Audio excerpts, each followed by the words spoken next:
Step out to the race. I do this shit for real. Alright guys, so this is Noah with Performance Works. Today's video is just going to be a little Gramps update. We made a lot of changes over the winter time. Last year we had a couple boost spikes, and sometime towards the end of the fall we hurt the converter. I think we just made too much power and just hurt it, so we sent that off to Circle D. And at the same time we were putting a 93 tune on it, just where I could still kind of drive it around during the winter time, and appeared to have blown a head gasket. So I decided that Fairmont, we haven't introduced that. I have a Fairmont that I'm building to race. But I decided that last year was real fun, but this year I want to be more competitive. So we made a lot of changes to Gramps. So this is the video of kind of the review and everything where we're at right now. So we ended up going with still LS base, obviously. We went with a 363. We're still doing a 4080. I sent the converter back to Circle D, and where we decided in the middle of the season last year we're going to do a trans brake because foot brake was just real limited for us.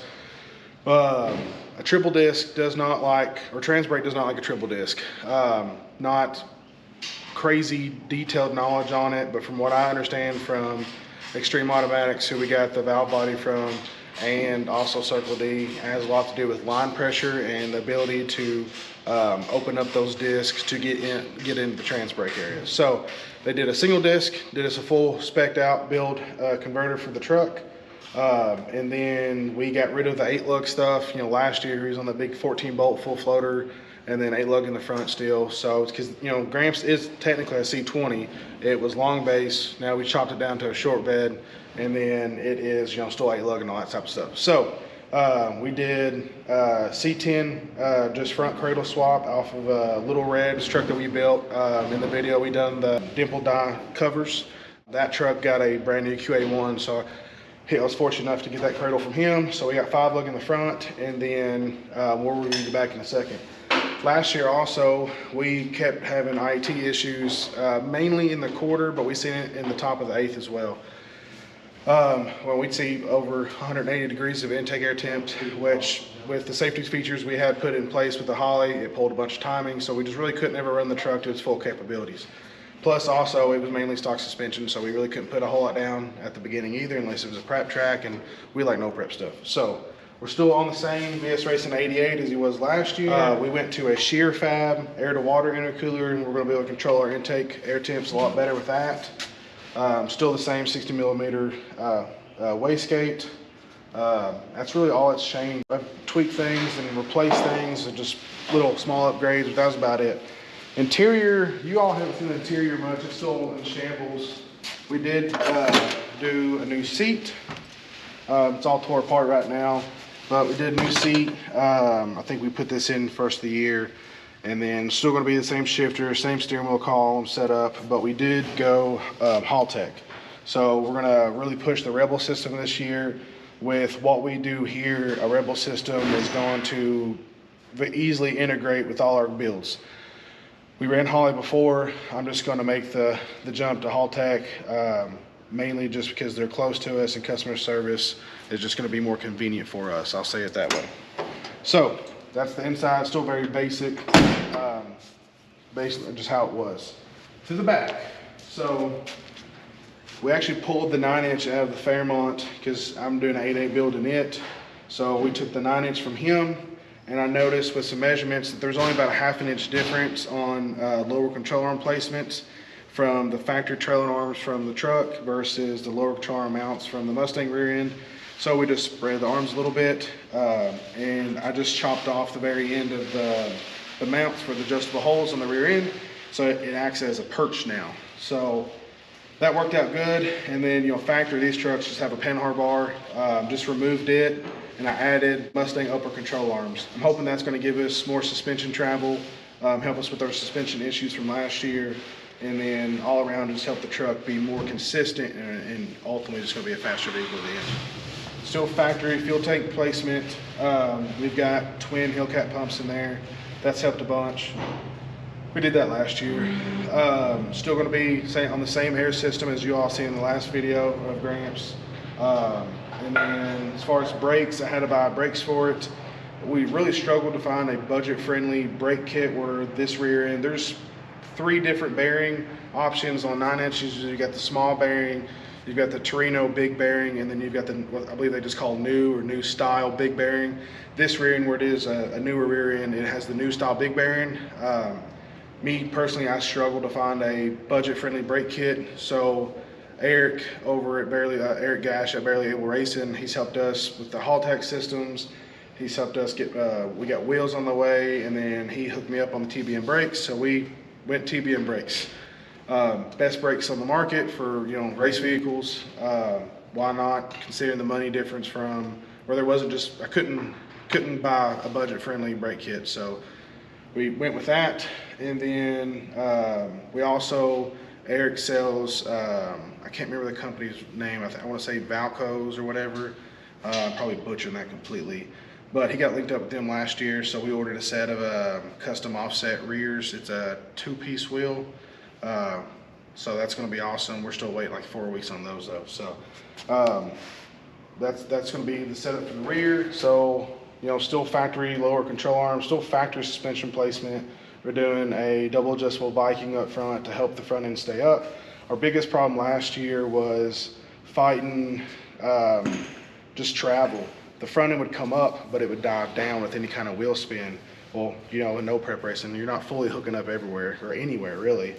So even on like a prep track like Clay City, an A to B tune wouldn't work for the truck because it wasn't pulling hard enough to keep the front end up. So anytime it nosed down, the rears would lift and it would just have awful wheel spin. Did it in the middle of the track, which is not typically where you want to spin at. Middle to top of the track, nobody wants to spin up there. So that's where it was doing it at, and we noticed we kept having to play with the tune to find that sweet point to where it'd pull hard enough to keep the front end up, which would in return keep the back end down.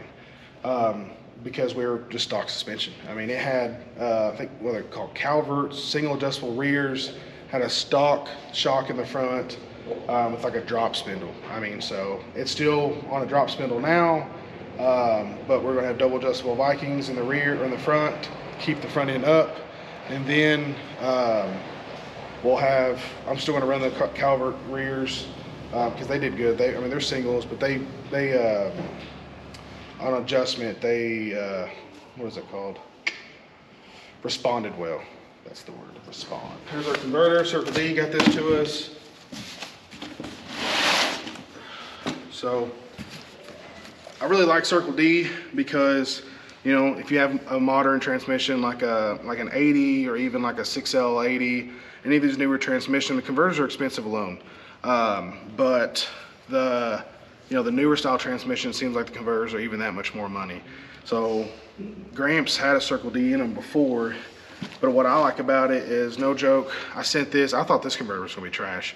I sent this to Circle D, and for $400, it was fully rebuilt to exactly how I wanted it. So they converted it from a triple to a single and did everything else that I requested in this converter for $400. Like, that's ridiculous. You spend the money up front to get it, and after that, it's, as far as converters for race vehicles and stuff like that, it's real hard to beat that. I'm not even sure you couldn't buy a super, you know, budget-friendly converter for a 480 brand new for $400 unless it was stock.